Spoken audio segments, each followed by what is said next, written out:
Hello guys, मैं हूं दीपक और फिर से वेलकम करता हूं आपका धर्म नगरी हरिद्वार से।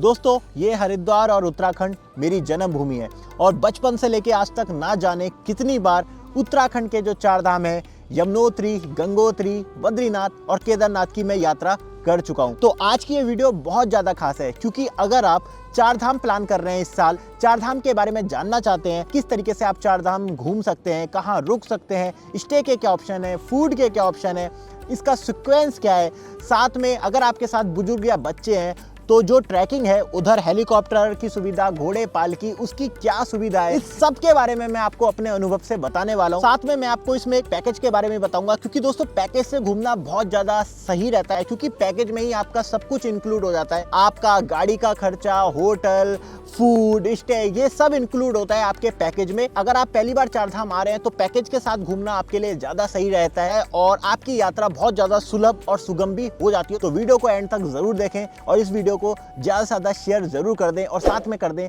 ये चैनल सब्सक्राइब। दोस्तों, चारधाम यात्रा की शुरुआत होती है हरिद्वार से। जैसा कि आप जानते ही हैं, हरिद्वार देश के सभी प्रमुख शहरों से बहुत अच्छी तरीके से रेलवे नेटवर्क से जुड़ा हुआ है। तो हमारी यात्रा हरिद्वार से ही शुरू होगी और वापस समाप्त भी हरिद्वार में ही होगी। चारधाम का जो पूरा प्लान होता है वो लगभग 9 रातें और 10 दिन का होता है। तो हरिद्वार से हमारी यात्रा शुरू होती है। अगर आप ग्रुप में हैं तो आपके लिए बेस्ट रहेगा टेम्पू ट्रैवलर। आराम से कंफर्टेबली आप उसमें जा सकते हैं। अगर आपका ग्रुप छोटा है तो आप इनोवा कर सकते हैं और भी छोटा अगर आपका ग्रुप है तो आप डिजायर या कोई भी छोटी गाड़ी करके यात्रा को आराम से कर सकते हैं। दोस्तों, टूर पैकेज का फायदा ही यही होता है क्योंकि उसमें आपको सिर्फ पैसे देने होते हैं और बाकी सारी चीजें आपको अरेंज करके दे दी जाती है जिससे आपकी यात्रा बहुत सुलभ हो। तो दोस्तों, हरिद्वार आप भारत के किसी भी कोने से बड़ी आसानी से रेल के माध्यम से आ सकते हैं और अगर आप प्लेन से आना चाहते हैं तो सबसे जो नजदीकी एयरपोर्ट है वो है देहरादून का जॉली ग्रांट। तो चलिए दोस्तों, अब बात करते हैं डे 1 की। मैं ये आपको पूरी जर्नी डेज वाइज बताता जाऊंगा ताकि आपको समझने में और आसानी हो। तो पहले दिन पे आप हरिद्वार से जाएंगे बरकोट की तरफ जो कि है लगभग 180 किलोमीटर और इसमें आपको लगने वाला है 6 से लेके 8 घंटे का समय। तो पहले दिन आप शाम को बरकोट पहुंचोगे। यहाँ पे रहने की कोई दिक्कत नहीं है, स्टे के बहुत सारे ऑप्शन यहाँ पे हैं, बहुत सारे होटल, धर्मशाला यहाँ पे आपको मिल जाएगी। बस यहाँ पे रूम का चार्ज थोड़ा ज़्यादा होगा क्योंकि दोस्तों आपको पता है यहाँ पे जो पहाड़ के होटल वाले होते हैं इनका बिजनेस सिर्फ 3-4 महीने का ही होता है, तो होटल की कॉस्ट बढ़ जाती है सीजन के टाइम पे।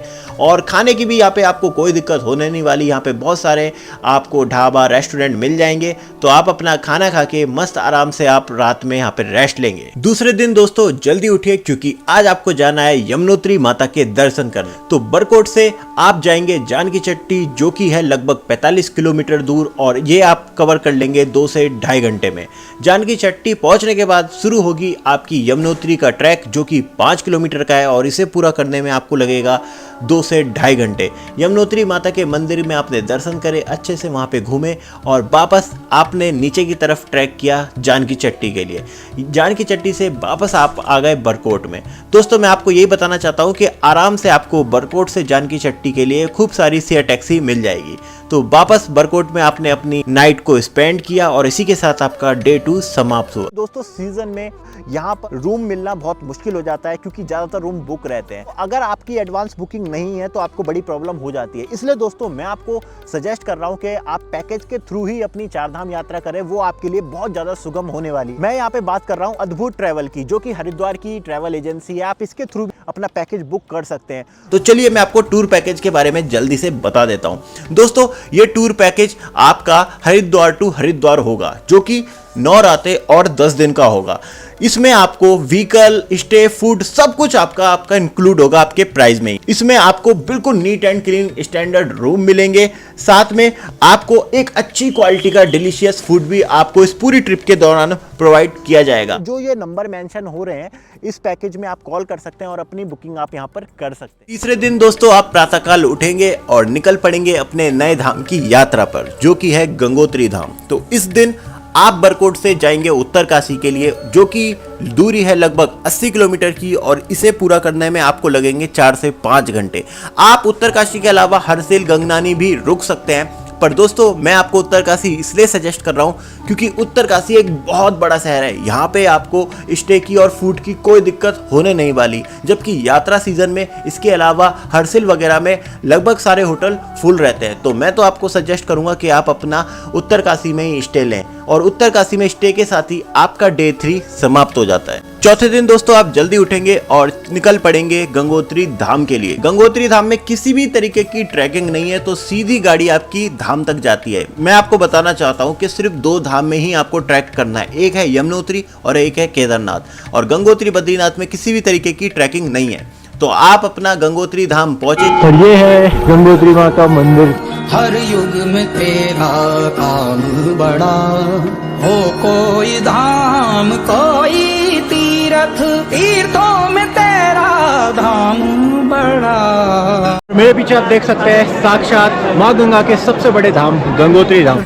मंदिर पे पहुंचने के बाद आप मंदिर में माथा टेकिए, आसपास में एक्सप्लोर अच्छे से करिए, माँ गंगा के दर्शन करिए, हो सके तो स्नान भी करिए और फिर वापस आ जाइए उत्तरकाशी की तरफ। और इसी के साथ आपका चौथा दिन समाप्त होता है।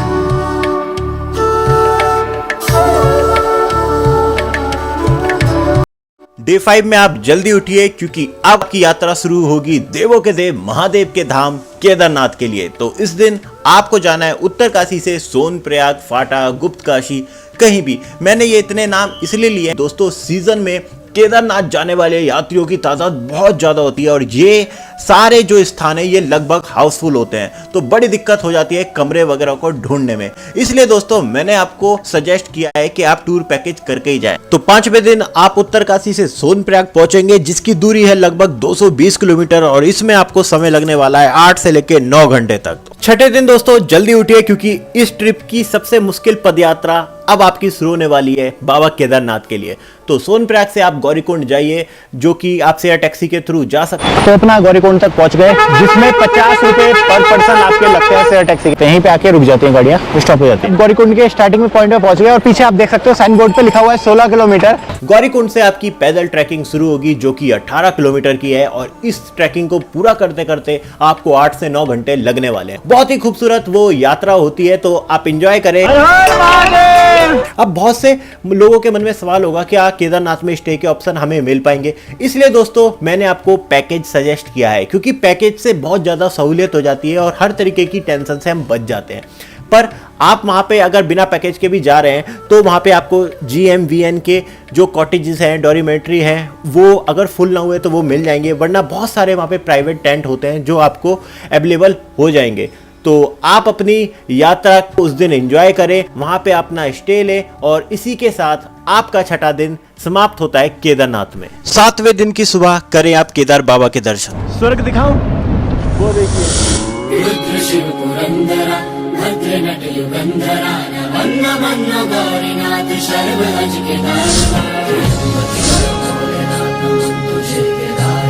शून्य से भी सूक्ष्म है, आकाश से अनंत है, तू धर्म पूरी सृष्टि का तू आदि है, तू अंत है, भोलेनाथ तुझे केदारनाथ। सौ जगत में है विकट तू ही अखंड तथ्य है, कि झूठ का। मंदिर में अच्छे से दर्शन करने के बाद आसपास आप अच्छे से एक्सप्लोर करें और उसके बाद वापसी करें नीचे गौरीकुंड आने की। तो आज का दिन भी आपका ट्रैकिंग में निकलने वाला है। आप केदारनाथ से गौरीकुंड आएंगे, जिसमें आपको नीचे आते आते शाम हो जाएगी, और वापस आप सोनप्रयाग में आके अपना नाइट में स्टे करें।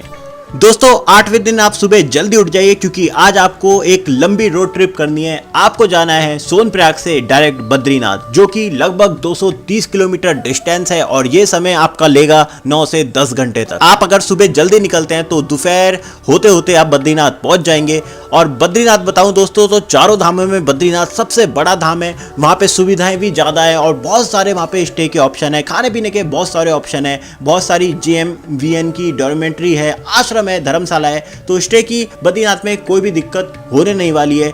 और दोस्तों बद्रीनाथ में आपको किसी भी तरीके की ट्रैकिंग नहीं करनी है, बड़ी आराम से आप अपनी गाड़ी से बद्रीनाथ पहुंच जाएंगे।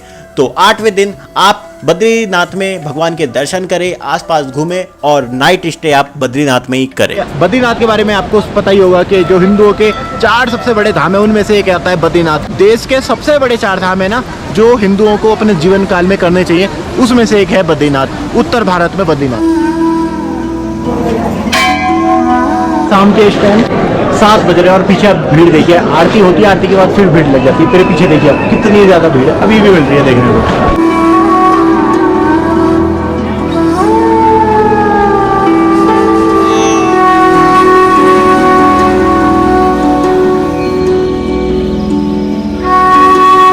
9वें दिन आप उठिए, बद्रीनाथ के आसपास एक्सप्लोर करिए। बद्रीनाथ के आसपास आप लास्ट विलेज, माणा, भीमपुल, सरस्वती नदी, इन सब के आप दर्शन कर सकते हैं और नाश्ता वगैरह करके आप वापस निकल पड़िए पीपल कोटी की तरफ, जो कि बद्रीनाथ से है 75 किलोमीटर की दूरी पे। और 9वें दिन का जो आपका स्टे होगा वो पीपल कोटी ही होगा। दोस्तों 10वां दिन, ये आपकी ट्रिप का आखिरी दिन होगा और इस दिन आप पीपल कोटी से डायरेक्ट हरिद्वार आएंगे, जहां से आपने अपनी यात्रा शुरू करी थी। इसका डिस्टेंस होगा लगभग 230 किलोमीटर और इसमें आपको लगने वाले हैं 9 से लेके 10 घंटे तक। हरिद्वार पहुंचने के साथ ही आपकी ये 4 धाम पूर्ण होती है। दोस्तों अब 4 धाम यात्रा से जुड़ी कुछ महत्वपूर्ण बातें। अगर आपके साथ बुजुर्ग है या कोई ऐसा व्यक्ति है जो चलने में असमर्थ है तो आप हेलीकॉप्टर या फिर घोड़े खच्चर के द्वारा भी यात्रा कर सकते हैं। हेलीकॉप्टर की सुविधा आपको मिल जाती है यमुनोत्री में और केदारनाथ में, और घोड़े खच्चर की सुविधा भी आपको इन दोनों धामों में मिल जाएगी, तो आप इनके द्वारा भी अपनी यात्रा कर सकते हैं। अब एक और महत्वपूर्ण सवाल, क्या हमें 4 धाम यात्रा के लिए रजिस्ट्रेशन अनिवार्य है? तो बिल्कुल आपको रजिस्ट्रेशन कराना होगा।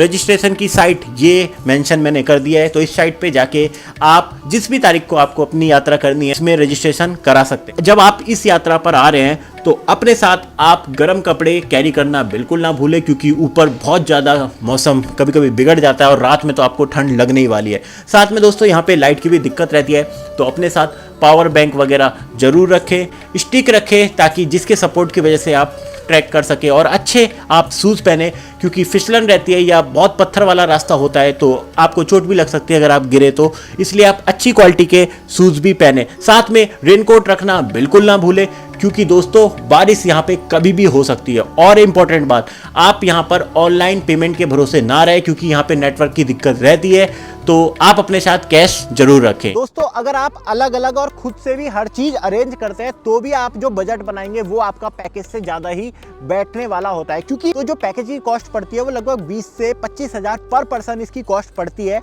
अगर आप अलग से भी घूम रहे हैं तो इतनी ही कॉस्ट आपकी अलग से घूमने में जो सब कुछ आप अरेंज करते हो वहाँ भी आपकी पड़ने वाली होती है। तो पैकेज के साथ घूमने का यही बेनिफिट होता है कि आप टेंशन से मुक्त हो जाते हैं कि आप अगर ग्रुप में हैं तो आपका ग्रुप कितना बड़ा है। अगर आपका ग्रुप है 14-15 जनों का तो जो ट्रैवलर होता है उसमें आप घूम सकते हैं। उसका फ़ायदा ये होता है कि उसमें आपका जो खर्चा है वो थोड़ा कम हो जाता है। अगर आप 2-3 जने हैं या 4 जने हैं तो आप अपने लिए डिज़ायर कर सकते हैं पैकेज की। अगर उससे ज़्यादा है तो आप इनोवा कर सकते हैं, और अगर आपका ग्रुप बहुत बड़ा है तो आप कोई ट्रैवलर जो बस मिनी बस होती है वो आपको मिलने ही वाली। पैकेज के थ्रू घूमिए और टेंशन से मुक्त हो जाइए। तो यही थी कुछ जरूरी बातें जो आपकी 4 धाम को और आसान बना देगी। तो उम्मीद है दोस्तों आपको ये वीडियो पसंद आई होगी। इसमें मैंने आपको बताया 4 धाम यात्रा आप कैसे आराम से कर सकते हैं। तो यहाँ तक आपने वीडियो देखी, इसके लिए आपका बहुत बहुत धन्यवाद, बहुत बहुत आभार। आपकी 4 धाम यात्रा मंगलमय हो। हर हर महादेव, हर हर गंगे, जय बद्री विशाल। नमस्कार।